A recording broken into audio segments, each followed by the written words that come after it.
Hello students, this is Jyoti. Welcome to grammar box. आज की class आपकी रेगुलर क्लासेस से थोड़ी सी डिफरेंट है और आज की क्लास में हम पढ़ेंगे या मैं कहूँ कि समझेंगे कुछ ऐसे पर्सनैलिटी ट्रेट्स को जो जनरली स्टूडेंट लैक करते हैं जब वो अपने सारी प्रिपरेशन के बाद एग्जामिनेशन सारा सब कुछ कर करके अपने इंटरव्यू स्किल्स तक पहुँचे, इंटरव्यू लेवल तक पहुँचते हैं, वहाँ जाकर उन्हें ये ट्रबल करता है। बहुत सारी चीज़ें ऐसी हैं जो आपकी पर्सनैलिटी में मिसिंग होती हैं, you even don't know about them. आपको पता भी नहीं होता कि वो कौन से पर्सनैलिटी ट्रेट्स हैं जो आपकी पर्सनैलिटी में होने चाहिए और आपको उन्हें कैसे यूज़ करना है। देखिए, हम सब में भगवान के दिए बहुत सारे गुण होते हैं, लेकिन उसमें से बहुत सारे गुण ऐसे होते हैं जिनका हमें खुद ब्रशअप करके दुनिया को दिखाना होता है। और जब आप एग्जामिनेशन या किसी ऑफिसर लेवल तक की तैयारी करते हैं, वहाँ पर आपके अंदर वो ट्रेट झलकने चाहिए, दिखने चाहिए।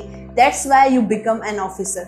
ओके, इसलिए आप एक ऑफिसर बनते हैं। तो अब देखते हैं आज की जो मेरी टॉपिक है वो है सेल्फ इंट्रोडक्शन। सेल्फ इंट्रोडक्शन का पार्ट होता है जब भी आप इंटरव्यू में जाते हैं या कहीं किसी को अपने बारे में बता रहे होते हैं, जनरली आप फ्रेंड्स ग्रुप में होते हैं, आपके जीडी के सेशंस होते हैं, वहाँ जब आप खुद को इंट्रोड्यूस करते हैं, वहाँ पर ऐसे कौन कौन सी चीज़ें हैं जहाँ से आप जीरो से हीरो और हीरो से जीरो खुद को बता सकते हैं। कुछ पर्सनैलिटी ट्रेट्स, कुछ सेल्फ इंट्रोडक्शन चीज़ें जो आपको करनी है और जो नहीं करनी है। Let's discuss about that.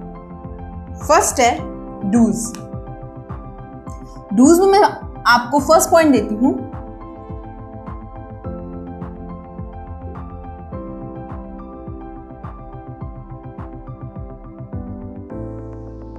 Greet with a smile. Greet with a smile का मतलब है whenever you are entering any premises, किसी premises में आप एंटर करते हो, आपको सामने जो भी पर्सन मिलता है, whether it is कोई इंटरव्यूअर है, कोई आपका रिक्रूटर है, कोई रिसेप्शनिस्ट है, गिव अ ब्रॉड स्माइल। एक ब्रॉड स्माइल के साथ आपको अपने वर्किंग प्लेस पे या ऐसे प्लेस पर जहाँ आप इंटरव्यू देने जा रहे हैं, लोगों से मिलना है। इससे आपका कॉन्फिडेंस शो होता है। कॉन्फिडेंस की सबसे अच्छी की होती है कंसीडर योरसेल्फ कि मैं जहाँ हूँ वहाँ मैं होने के लायक हूँ। ओके, वेयर यू गोइंग, आप कंसीडर कीजिए कि आपको हर पर्सन से, रिसेप्शन से लेकर रिक्रूटर के ऑफिस तक या कैबिन तक, आपको एक लंबी स्माइल, एक अच्छी खासी स्माइल के साथ जाना है। खुद को नर्वस शो नहीं करना है। तो क्या चीज करनी है? Greet with a smile. ये चीज याद रखनी है आपको। नाउ सेकेंड पार्ट है आपका जो आपको बहुत ज्यादा इंपॉर्टेंटली याद रखना है।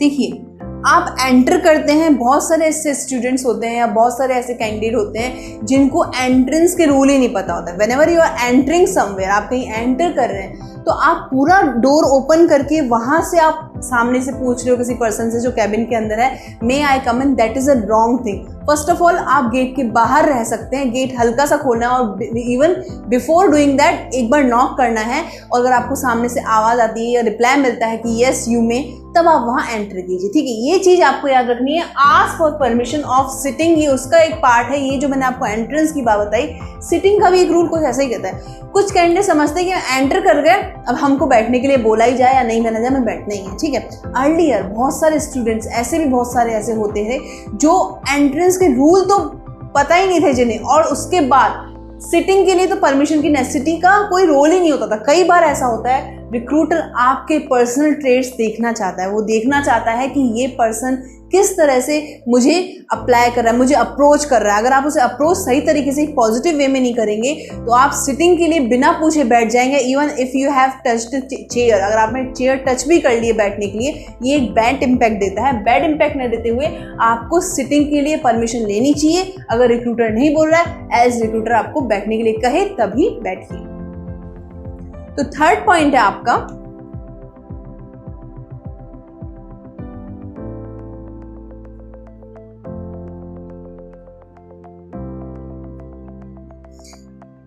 समझ गए होंगे आप इससे, मेंटेन आई कांटेक्ट। जब भी आप किसी पर्सन से मिलें पहली बार, even not in an interview, interview के अलावा भी आप किसी पर्सन से फर्स्ट टाइम मिल रहे हैं, आई कांटेक्ट बना के बात कीजिए, आपका इंप्रेशन अच्छा जाएगा। ऐसा क्यों?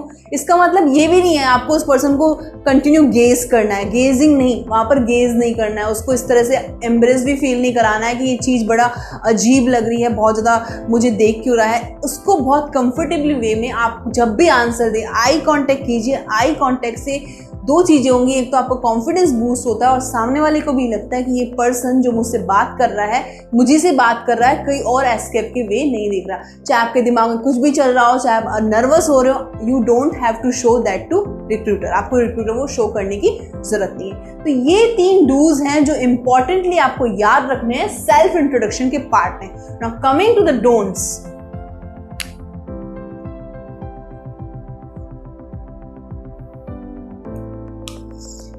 डोंट्स में बहुत ज़्यादा पार्ट डिस्कस करने का नहीं है। डोंट्स में कुछ बारीक चीज़ें हैं जो डूज से अपोजिट होंगी। ऑब्वियसली जब मैं कह रही हूँ ग्रीट विद स्माइल, तो आपको स्माइल करनी है, डूज करना है। डोंट्स में अब हम इंटरव्यू की ऐसी चीज़ों की बात करेंगे जहाँ जनरली स्टूडेंट्स या अच्छे लोग भी गलती करते हैं। सबसे पहले उसका पार्ट है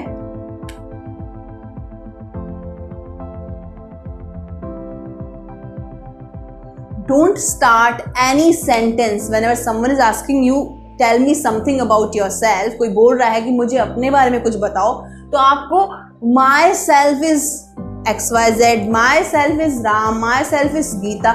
no, you don't have to explain, you don't have to express yourself as myself, क्योंकि माई सेल्फ का मतलब होता है मैं खुद ही। अगर आप कहते हैं माई सेल्फ राम, तो इसका मतलब आप सामने वाले को कह रहे हैं कि मैं खुद ही राम हूँ। यस, ऑब्वियसली आप खुद ही राम हैं। तो आपको इस बात पे माई सेल्फ करके, माई सेल्फ एक रिफ्लेक्सिव प्रोनाउन है जिसका मतलब है ये किसके लिए यूज होता है? खुद के लिए ही यूज होता है। तो आप खुद के लिए ऐसा होना कहेंगे कि मैं खुद ही राम हूँ।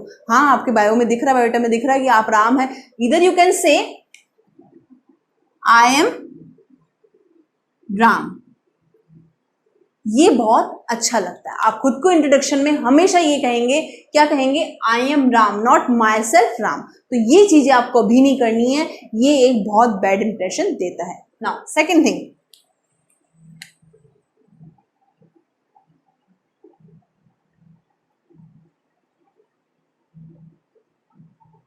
Don't hustle. डोंट हसल का मतलब है जल्दीबाजी नहीं करनी है।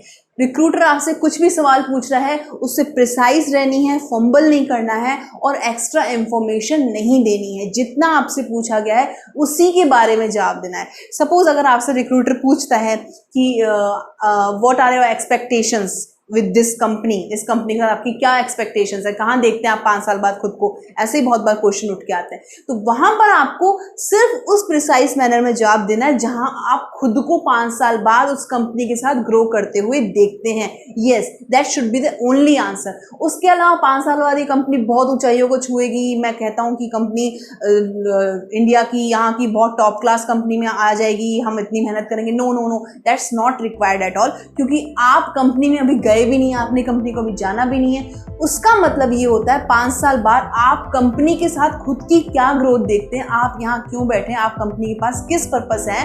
तो आप सिर्फ उसी प्रिसाइज आंसर दीजिए। So don't hustle with things. चीजों में भागादौड़ी नहीं करनी है, सोचने समझने के बाद ही आंसर देना है। सो तो थर्ड वन है जो आप कई बार इसमें बहुत सारे कैंडिडेट गड़बड़ करते हैं,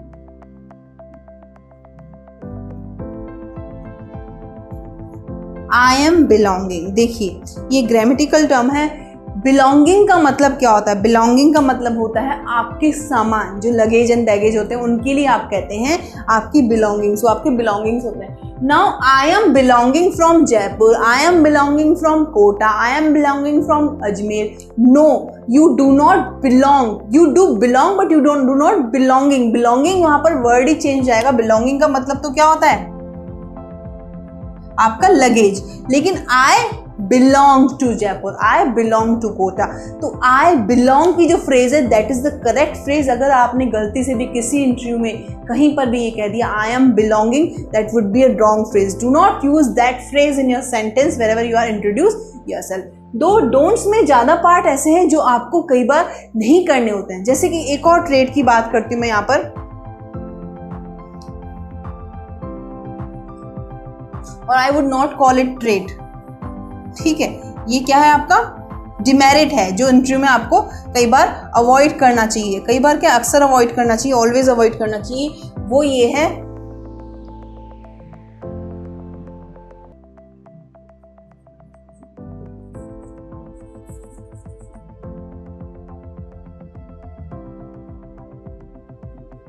ठीक है, don't play with your hands and legs. इसका मतलब है जब भी आप रिक्रूटर से या किससे बात कर रहे हैं तो आपकी बॉडी लैंग्वेज ही बहुत ज़्यादा प्रिसाइज होनी चाहिए, बहुत ज़्यादा कंफर्ट होनी चाहिए, ताकि उसको लगे कि आप यहाँ ईजी हैं और आपसे जो भी सवाल पूछा जा रहा है आप उसका आंसर देने में कैपेबल हैं। तो आप उस वक्त अगर अपने हाथ यूँ घुमाते हैं, अपने नीचे से पाँव हिलाते रहते हैं, किसी भी कंडीशन में रिक्रूटर को आपकी नर्वसनेस शो नहीं होनी चाहिए। तो ये ऐसी गड़बड़ है जो आपको नहीं करनी है। बॉडी लैंग्वेज आपकी बहुत बड़ा पार्ट होती है।